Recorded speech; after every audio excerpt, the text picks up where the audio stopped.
Et ciao, aujourd'hui je vais te montrer comment je machine et j'usine les manches de mes variocasters. Alors pour ce faire, on doit arriver à ça à partir de ça. Et oui, c'est beaucoup de bois, mais c'est un bois qui a été déjà sélectionné et collé. La sélection elle est importante au niveau des cernes du bois, donc on met plutôt des bois sur quartier ou faux quartier, donc on voit les cernes du bois qui sont comme ça. Pour ce morceau ici, et pour celui-là, elles sont croisées ici comme ça.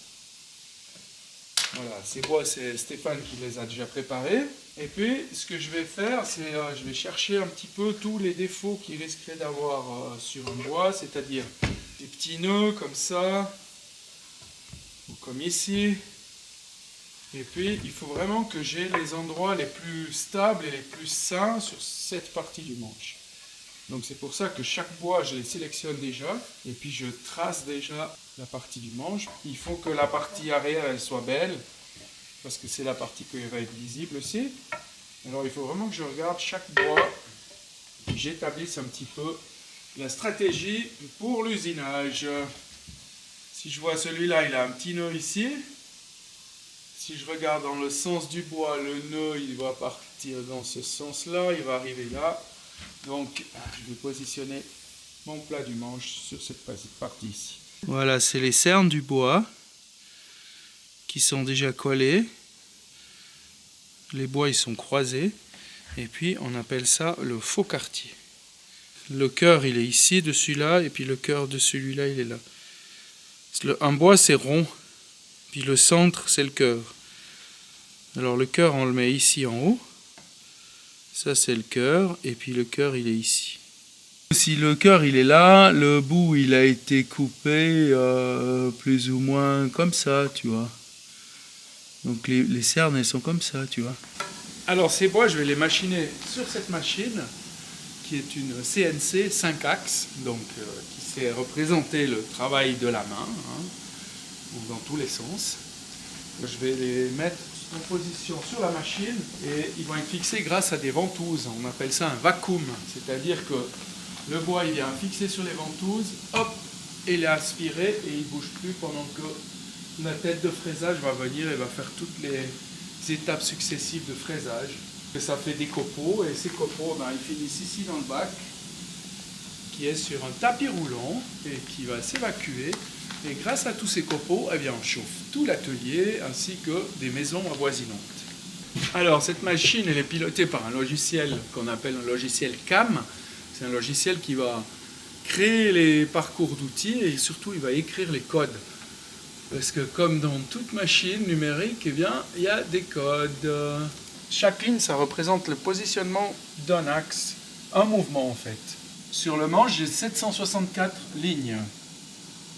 Ça va, c'est pas beaucoup. On pourrait presque tout écrire ça à la main si on a un peu d'idées. Voilà, alors là on est devant le magasin d'outils. Je vais te montrer un outil qui est assez utile pour l'usinage de guitare. C'est cette fraise boule. En fait c'est une fraise d'un diamètre 10 avec un arrondi. Et celle-là elle va vraiment passer sur toutes les guitares, sur tout le corps, sur tous les manches. Pas à pas, de millimètre par millimètre. Et puis elle va vraiment faire la forme que j'ai dessinée sur le logiciel de dessin. On les aiguise très souvent, d'ailleurs celle-là elle sort de chez l'affûteur, celle-là c'est une neuve, celle que j'emploie aussi.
quand j'ai fini d'usiner un manche, je contrôle une succession de points, de cotes, pour savoir si je suis juste. Et puis je les répertorie là-dessus. Ça me permet de contrôler si l'usinage est parfait, si je suis bien pile à l'axe, si j'ai de l'épaisseur suffisante pour la tête, l'épaisseur du manche ici aussi qui est super importante. Et puis je dois faire les tests pour voir si le truss rod passe bien dans la rainure. Ça sert à régler le manche. C'est une vis qu'on peut régler pour faire tendre le manche ou bien le détendre en fonction de ce qu'on a besoin. Je contrôle aussi que les mécaniques elles puissent passer dedans et puis qu'elles correspondent au trou de la vis, ce qui est le cas. Alors il y a des gauches et des droites. Et puis après aussi, surtout, je contrôle aussi l'arrondi du manche avec une jauge que j'ai usinée aussi sur la CNC, qui est la forme de mon manche en fait. Ça c'est la 12e case, ça c'est la première case. Alors la première case, c'est clair qu'elle va encore pas dedans parce que j'ai encore l'étape de ponçage après. Mais au moins je vois si la forme représente ce qu'il faut. Et là on est pas mal. Je contrôle aussi que le gravage il soit bien fait. Tout me paraît en ordre. Puis après, pour finir un manche, je vais devoir préparer des touches qui va venir coller ici dessus. Et puis c'est vraiment ce sandwich qui va faire le manche complet. Avec bien sûr le truss rod ici à l'intérieur. Et ça vient coller comme ça.